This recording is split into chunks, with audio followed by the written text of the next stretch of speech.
Welcome to Two Tall Guys Talking Sales, where hosts Kevin Lawson and Sean O'Shaughnessey tackle the complexities of scaling your business as sales soar. In today's episode, they explore the growing pains that can come with success and how to prevent fast-paced growth from overwhelming your operations. You'll hear practical advice on building scalable systems and knowing when to add key support roles like sales analysts and revenue ops. Plus, they'll share a game-changing tip on freeing up your top salespeople from non-essential tasks to boost productivity. Stay tuned for insights that will help you keep your business on track as it expands. Sometimes growth can cause its own pain. When Kevin and I are talking about situations here on our podcast, Two Tall Guys Talking Sales, we talk about when things aren't going well, because there's a lot of companies that wish things were going better. So let's just be honest about that. But there are times when revenue is growing so much that the company is struggling with trying to keep up. I personally have a client that's kind of in that situation. We bring on salespeople, we get them up to speed very, very quickly, and then they become very successful at going out and finding revenue for the company and bringing that revenue in. And we've had some very tremendous growth at this company. And now the owner of the company and myself are having conversations about when is it time for us to add those required things as a company is a certain size to make things go better, to operationalize a few things that are kind of difficult for the company to pull off on a one-by-one basis. When is it time for us to add more marketing to really go after and let sales really grow fast? When is it time to do all those things? So this is a situation where we are growing and we still need to figure out what is the growth strategy that goes along with the sales strategy that's working incredibly well. And now it's much more holistic. It's much more of a, how do we solve the whole company problem as opposed to one portion of the problem, which is not really hurting anymore. Sales is growing pretty tremendously. Kevin, I know you have some thoughts on this. I can see you all teed up and ready to go. Give us your wisdom here. I'm like a cat ready to pounce. I love this topic because for you and I, when our customers are growing like this, it's really good. And we see this. You highlighted one situation of, we've got salespeople up and fast, so our infrastructure is good, meaning our onboarding, our things that we've built are in a good space. I've got a customer who has a great inbound marketing engine. His phone rings. It's also a good problem to have.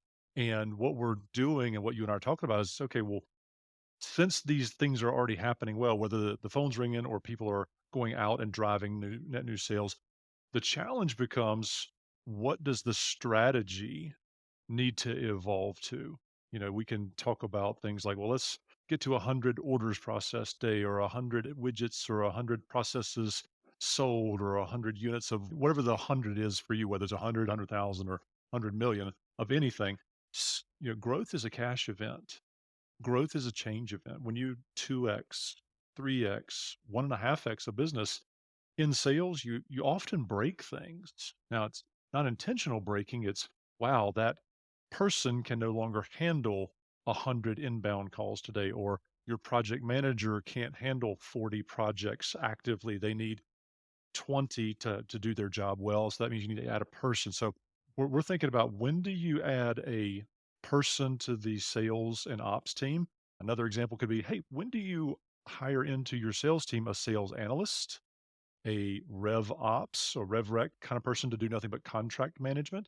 When do you hire in legal or outsource legal, or hire in programmatic marketing assets, people to do those assets, or rebrand? There's just all these things that happen when companies are growing meteorically. I think hockey stick is the fun word to talk about. But everything we're talking about with growth is based in the same premise that we talk about when their sales are flat or down. It's about building systems that scale. If you hire one more salesperson, that's designed to grow by that factor of a mature salesperson. If you hire 10 salespeople, they should be onboarded the same way as the one person, because the system is the same. If you're hiring in a rev ops, you're taking volume of work, transactional work away from a seller or some other part of the business to make that part of the business more high functioning or functioning at a much higher level. So I love the idea of meeting scale with processes and procedures that support the customer journey and support customer success. Great concepts there. So, one of the things that I talk about when customers first reach out and talk to me and they say, Sean, we're not growing and we got to figure out how to grow. We need to go faster. We're not meeting our expectations of our board. We're not meeting our expectations of our banker, whatever, but we're not growing fast enough. And one of the questions that I will come back to them is, can you grow? So, if we grow sales, can the rest of the organization grow with that? So I've had customers say, absolutely. And I go, are you sure? Have you ever been that size, whatever that size is? And they'll say, well, no. Well, then you really don't know until we get there if we can actually do it. But we've got the capacity, we have the size of the warehouse, we have the manufacturing capacity to do it.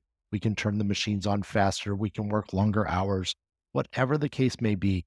But I have to always make sure that the company can grow when sales can grow. For sales, what we'll tend to do as we grow from 2 salespeople to 3 to 4 to 5 is we use the profitability or the revenue from those first 2 or 3 or 4 salespeople to fund the next salesperson. So 3 becomes 4, 4 becomes 5, 5 becomes 6, and on goes the journey. Now, I've worked in bigger companies where we didn't talk that way. I worked in bigger companies where we already had 500 salespeople, and we're talking about 500 becoming 520. So we'd add 20 at a time or 30 at a time. Same idea, just in a smaller company. You can't do it that way. Same thing has to happen on your sales ops. Let's just focus in on that. Since most of the people listening to us have something to do with sales, sales ops becomes the first thing that you can probably affect or have a meeting on your production. So sales ops means how's my operations running? How's it all working together? And every salesperson on an individual basis, if you don't have a sales op or rev ops person, they are doing a portion of their job doing that. And when does it come time to say, I need to take that 10% away from every salesperson that they spend on making sure their order gets entered correctly, make sure it gets processed correctly, make sure the invoice is going to the right person, all of those things that salespeople have to do when there's 1 or 2 or 3 salespeople. Now we're at 5. Gee, is it taking 10% of their time? Well, is that enough time now that we can dedicate an admin to doing that? And maybe we just start with an admin, or maybe we start with a part-time person to do that job, a fractional person to do that job.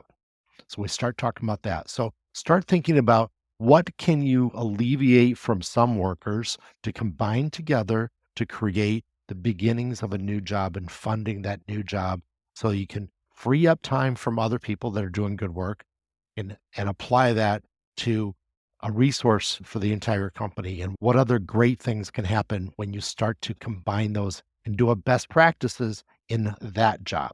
Because I'm going to take 10% of people that don't know how to do a job. I'm going to take that away and I'm going to give it to somebody else. And they're probably going to get it done in 6% rather than that 10%. They're not going to spend that whole time working on it because they're going to be better at it than the individual salespeople. So start thinking about how can we reuse and learn and set up a best practice for those other portions of the business and the other operations that have to happen. Sean, that hits the nail right on the head. So that's probably the most clear description of the what and the how that I've heard about breaking parts down to specialist levels. So you're talking about hiring, even at a part-time basis, a specialist will be a higher production, a higher producer of that task because that's all they do all day. But well, not but. This is an and. So we're talking about businesses that are growing. So this is very much an and conversation. What else are we going to do at the and to the sales story? And I think we'd be remiss if we didn't talk about technology, AI, systems, controls. So the focus of what Sean and I do as a practice doesn't start with just add more bodies, whether they are analysts or not, or technology or not. Sean and I put our strategy hats on because part of what we may suggest to one company for a way to scale may be, yes, hire somebody into RevOps, have them load and do all the market research for the prospect. Yet on another company, we may say, let's diagram all the parts of the sales process, the buyer journey, and let's figure out who does the piece of the process the best. So I've worked in one organization where I had full cycle salespeople. They did business development, they did account management, they did their own scope, quote, delivery.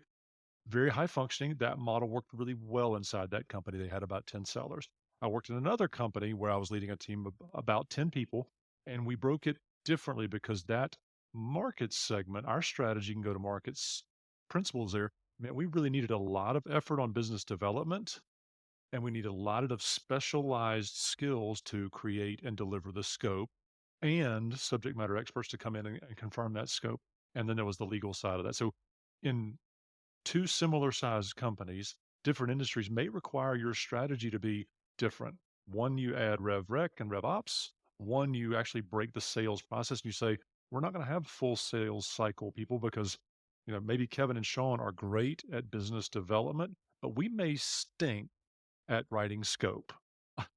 I have turned that coin over a number of times because when you've got somebody who's great at opening doors, sometimes they're not great at closing, or maybe they do stink at writing scope, but maybe you've got somebody who's really great at writing scope and closing, but really is just they're not the extrovert personality that you would imagine to be a business development ace. So when you've got that kind of dynamic, whether it's market driven or team driven, the strategy could really rely on how we grow. We may say, hey, we've got a bunch of great, and this is going to sound common. I think some people out there listening are going to go, ooh, that sounds like my company. A lot of great engineering companies are really great at managing account, solving tough problems, writing great scopes, and pricing them well. They're really good at those things, but oftentimes they're lacking that business development, so they struggle to grow.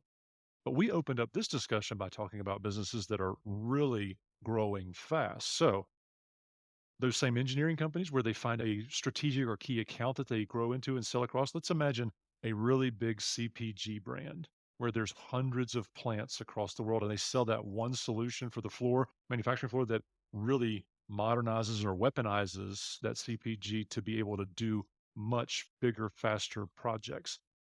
That type of scale makes it really hard to go out and develop new relationships because you're laser focused now on, hey, we just want a whole lot of business. We've got to now deliver on that, right? So we approach these kinds of challenges, and this one being with growth, with different strategies. So that's where Sean and I find this rubber meeting the road kind of alignment. So, Sean, I've been talking a lot there, and you got a ton of experience in this space too. Help me get unwrapped from that axle. Sounds good, Kevin. Thank you. So I'm just going to give a couple action items for the people that are out there that might help this process a little bit. First of all, think about how much time high performing people in your company spend doing things that are not high performing. Have them analyze their time, have them write it down, not to keep track of them, not to monitor them, but to try to figure out what can we take away from you to make your life better. And then start thinking of looking at those topics that they do on a regular basis and maybe quiz those people and say, are you really fantastic at that? Because I think you're fantastic at something else. Are you really fantastic at generating all this bookwork and creating market copy or whatever the case might be? Think of how you can then pull those items out and take those high performing salespeople, high performing executives, and put that into somebody else's job. Hire an admin, be it a virtual admin, whatever. Hire somebody to do those things. Now, Kevin and I do this, as we've said, for a living. And we're going to create for our clients a sales plan, a growth plan for that client. And we're going to start seeing the cracks in the whole system, the whole company when we start doing that. That we're going to say, it's now time to start thinking of breaking up the load, hiring the correct person out there. And we do that a lot of times We've identified that through a sales assessment or a sales plan that we'll do for them to help them get these things done. We offer sales assessments to anybody that wants to do it. We'll be happy to assess how you're doing, give you some free advice on your company. Take our 10-question survey. There's a link to it in the show notes. Take our 10-question survey. See if we can help you grow your company. And at the same time that you're growing your company, increase the profitability of your company by taking advantage of the resources that are available to you. See you next week. What a great episode, Sean and Kevin. I learned so much today about the importance of hiring support staff, like sales analysts or revenue operations, to take non-sales tasks off your top performers' plates. When your team is growing fast, it's crucial to ensure they spend time on what they do best, selling, while leaving administrative work to specialists. This not only improves efficiency, but also helps your team focus on driving more revenue. And speaking of making the most of your team's time, don't forget that powerful, actionable item Kevin and Sean shared: conduct a time audit of your high-performing salespeople. Freeing them from non-essential tasks by delegating those to a dedicated admin or virtual assistant can give your business a major boost in productivity. Take action today before the whirlwind of daily business makes you forget. If you're looking for more guidance on sales, sales management, or scaling your company, don't hesitate to reach out to Sean or Kevin. Their contact information is available in the show notes, and they'd be happy to help you unlock your company's full potential. Also, take the quick 10-question assessment in the show notes to see how your sales team is performing and where you can improve. Until next Tuesday at 4:30 p.m. Eastern Time, happy selling!